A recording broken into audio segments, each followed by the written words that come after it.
मुक्ति के लिए तो एक क्षण भी बहुत है। क्यों?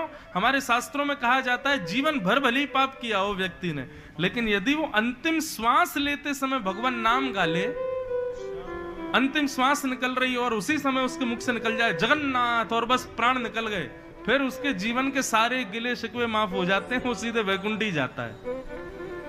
लेकिन ये सुनने में जितना आसान लग रहा है ना, प्रैक्टिकली उतना ही कठिन है। जन्म जन्म मुनि जतन कराही, किसके लिए जतन करते हैं जन्म जन्म मुनि? अंत राम कहीं आवत नहीं। अंतिम श्वास में सब आ जाएगा याद, लेकिन भगवान का नाम याद नहीं आएगा।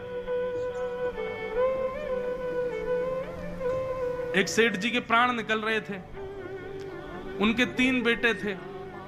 अच्छा, प्राण जब सहज प्राण निकलते हैं ना, अपनी आयु पूर्ण करके जब व्यक्ति प्राण त्यागता है 80-90 के बाद, तो क्या होता है? कंठे घुर घुरायते, कंठ में घुर घुर आवाज होती है जब प्राण निकलने वाले होते हैं। उनका कंठ घुर घुर आवाज कर रहा था, तो बेटा बोला, पिताजी पिताजी आप प्राण मत त्यागिए। पिताजी कुछ हाथ हिला रहे थे, तो बच्चों ने सोचा पिताजी शायद अब मृत्यु आ गई है, तो उस जाने से पहले बंटवारा करना चाहते हैं कि भाई प्रॉपर्टी आदि इसकी, इतनी संपत्ति उसकी, इतनी उसकी। बोलिए पिताजी कितना किसके बट में? अब कंठ से तो गुर्र गुर्र आवाज निकले, तो बच्चे बोले क्या करें पिताजी, स्पष्ट तो बोल ही नहीं पा रहे।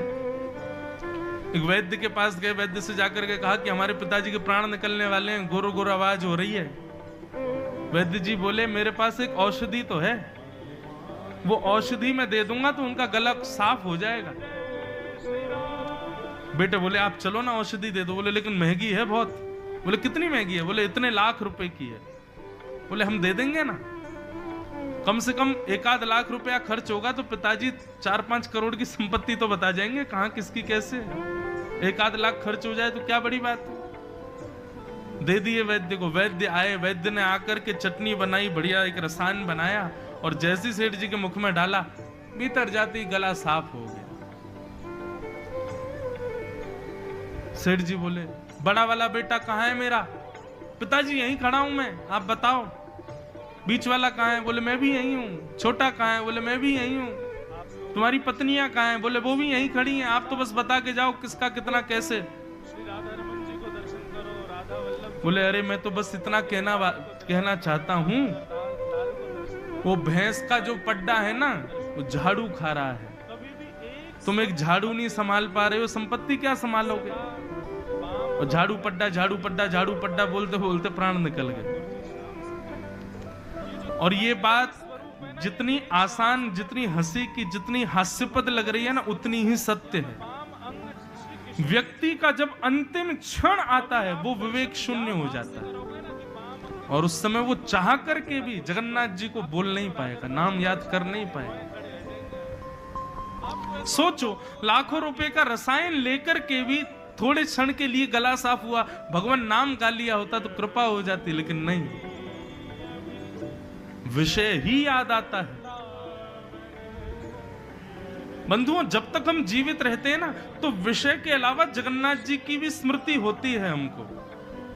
आप लोगों को बहुत इजी लगता है, संसार के लोगों को बहुत इजी लगता है, ठीक है हम क्लब जाते हैं, हम गलत काम करते हैं, हम ये करते हैं, हम वो करते हैं, हम उल्टे सीधे वस्तु खाते हैं, किसी के साथ छल करते हैं, कपट करते हैं, लेकिन हम जगन्नाथ जी को याद भी करते हैं, हम बीच बीच में भक्ति भी करते हैं। परंतु जब अंतिम क्षण आएगा ना, तो जितने विषय भोगे हैं वही याद आएंगे, जगन्नाथ जी याद नहीं आएंगे।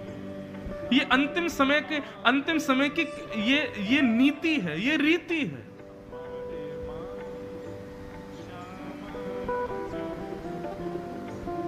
इसलिए हमारे यहां कहा गया, काम करते चलो नाम रटते चलो, हर समय कृष्ण का ध्यान धरते चलो, मुरली वाले को मन से रिझाते चलो, कृष्ण गोविंद गोपाल गाते चलो। हर क्षण याद करो श्याम सुंदर को, हर क्षण उनकी स्मृति बनी रहे हमारे दिमाग में। चलते फिरते उठते बैठते खाते पीते हर समय ठाकुर जी को याद करो। हम नहीं कहते घर परिवार छोड़ो, भाई छोड़ना नहीं है, हम खुद घर परिवार वाले, पर हर स्थिति में भगवत स्मरण रखो, जगन्नाथ जी को याद रखो, उनकी स्मृति रखो अपने चित्त में बस। उसका प्रभाव क्या होगा? जीवन भर जो ठाकुर जी को याद रखता है ना, अंतिम समय में तो बहुत कठिन है कि भगवान की याद आ जाए, पर जीवन भर जिसने जगन्नाथ जी को याद किया हो, ऐसा व्यक्ति जब अपने प्राण त्यागता है तो जगन्नाथ जी उसको याद कर लेते हैं, जगन्नाथ जी की स्मृति में वो आ जाता है। और सोचो, जगन्नाथ जी जिसको याद कर लें, हम जगन्नाथ जी को याद करते हैं, जगन्नाथ जी हमको याद कर लें। हम प्रधानमंत्री से मिलने जा रहे हैं और एक बात है, प्रधानमंत्री हमसे मिलने आ रहा है, दोनों में कितनी बड़ी अंतर है। जगन्नाथ जी की स्मृति में हमारा नाम आ जाए, हम उनकी स्मृति में पहुंच जाएं, उसी के लिए तो भक्ति है। लाखों लोग जाते हैं लेकिन जगन्नाथ जी साल्वेग को याद करते हैं। हजारों लोग श्रीनाथ जी का दर्शन करते हैं लेकिन श्रीनाथ जी सूरदास, कुंभनदास, कृष्णदास इनको याद करते हैं। द्वारिका में लाखों लोगों की भीड़ जाती है पर द्वारिकाधीश के चित्त में तो मीराबाई विराज रही है। हमारे चित्त में भगवान बैठे। भक्ति केवल यहीं तक सीमित नहीं, अपनी भक्ति से आप ठाकुर जी के चित्त में बैठो, ठाकुर जी के चित्त में हम विराज जाएं। मेरा सुमिरन हरि करें मैं पावा विश्राम।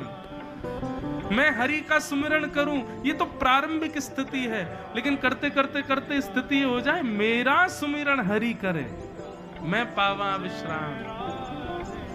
और वो कब संभव है? जब जीवन पर्यंत और खास करके बाल्यावस्था से भगवत स्मृति की हो।